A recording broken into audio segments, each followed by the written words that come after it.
Oh, 'di ba? Naglalakad ako. Madilim na sa Boracay. Ang sarap sa paa, Jaw. Oh. Wala na akong tsinelas kasi sakit ng paa ko. Oh. Ba, ang dilim, girl. Ha. Ay, ano pala to? Lumot. Ah, okay. Lumot na yun.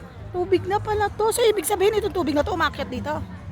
Pero yan, pag may umaga, kung may panahon sila, ginabaw nila dito kasi yung ngayon nagpapaputi sa Boracay, sa sun. Ah. Nagiging ano siya, nagiging buhang. Oh, ciao. Boracay pa more. Diyan nga, Pag Eric ko. mag-ano sila, mag-online class sila, hanggang anong oras sila? 4.